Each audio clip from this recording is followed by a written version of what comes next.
আজকের রাতটা আপনার জীবনের শেষ সাধারণ রাত হতে পারে যদি আপনি বুঝতে পারেন কেন কঠোর পরিশ্রম করেও আপনার পকেট সব সময় খালি থাকে। এই ভিডিওটি কোনো মোটিভেশন নয়, বরং আপনার দারিদ্র্যের শেকল ভাঙার এক চূড়ান্ত সত্য, যা শোনার সাহস সবার থাকে না।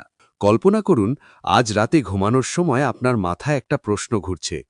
যদি জীবনে টাকাই সব হয়, তবে ৯০% মানুষ গরিব কেন?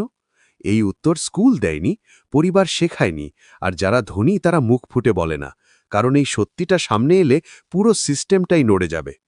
একই শহর, একই গলি, অথচ কেউ কোটিপতি হচ্ছে আর কেউ সারা জীবন ইএমআই আর বিলের ভয়ে কুঁকড়ে আছে। তফাৎ কি ভাগ্যের নাকি বুদ্ধির? না, তফাৎ হলো আপনার চিন্তাধারার বা মাইন্ডসেটের, এবং সেই সব মিথ্যে কথার যা ছোটবেলা থেকে আপনার মাথায় ঢুকিয়ে দেওয়া হয়েছে। আপনাকে শেখানো হয়েছে ভালো করে পড়াশোনা করো, সব ঠিক হয়ে যাবে। চাকরি নিরাপদ, টাকা সব নষ্টের মূল। কিন্তু চারদিকে তাকিয়ে দেখুন তো, সবচেয়ে বেশি পরিশ্রম কে করে? একজন মজুর। আর সবচেয়ে কম টাকা কার কাছে? সেই মজুরের কাছেই। মনে রাখবেন, টাকা পরিশ্রম দিয়ে আসে না, টাকা আসে ভ্যালু থেকে। আপনি দিনে ১০ ঘন্টা খাটছেন ঠিকই, কিন্তু আপনি কি এমন কোনো সমস্যার সমাধান করছেন যা অন্য কেউ করতে পারে না? আপনি যদি রিপ্লেসেবল হন, অর্থাৎ আপনার জায়গায় অন্য কাউকে সহজে বসিয়ে যাওয়া যায়, তবে টাকাও আপনাকে রিপ্লেস করে দেবে। ৯০% মানুষ বড় হতে পারে না, কারণ তারা উত্তর খোঁজার বদলে ভয় থেকে বাঁচার জন্য নিজেকে তৈরি করে। ভয় গরিব হওয়ার নয়, বরং গরিব দেখানোর ভয়। মানুষ রিস্ক নিতে ভয় পায়, কারণ সে ভাবে লোকে কি বলবে।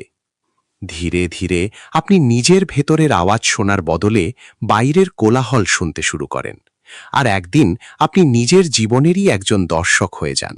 দেখেন অন্য কেউ সফল হয়ে গেল, আর আপনি তাকে ভাগ্যবান বলে সান্ত্বনা দিচ্ছেন। ভাগ্য নয় বন্ধু, সে সেই কাজটা করেছে যা আপনি শুধু ভেবেই সময় কাটিয়েছেন। আপনাকে ব্যস্ত রাখতে চায়।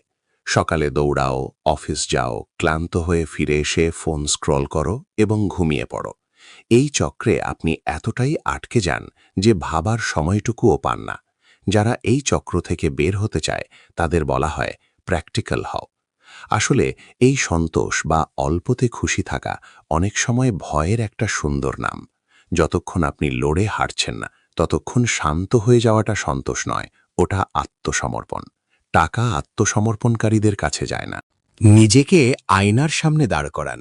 সবচেয়ে বড় ধোঁকা হল নিজেকে মধ্যবিত্ত বা সাধারণ বলে একটা লেবেল লাগিয়ে দেওয়া। এই লেবেল আপনি জন্মানোর সময় নিয়ে আসেননি, এটা সমাজ আপনাকে দিয়েছে।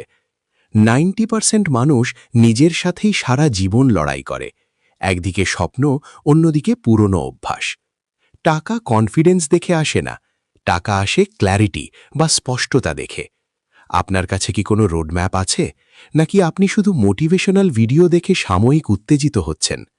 দিকহীন পরিশ্রম কেবল ক্লান্তি আনে, উন্নতি নয়। অমির হওয়া মানে আপনার পুরনো সংস্করণকে মরতে দেওয়া। সেই সংস্করণ যে অজুহাগীত, যে নিরাপদ খেলতে চাইত। বড় কিছু পেতে হলে আপনাকে একা চলার সাহস দেখাতে হবে। ভিড় আপনাকে নিরাপত্তা দেবে ঠিকই, কিন্তু পরিচয় দেবে না। আজকের এই কথাগুলো যদি আপনার মনে একটুও অস্বস্তি তৈরি করে থাকে, তবে জানবেন আপনি জাগতে শুরু করেছেন। কারণ পরিবর্তন সবসময় অস্বস্তি থেকেই শুরু হয়।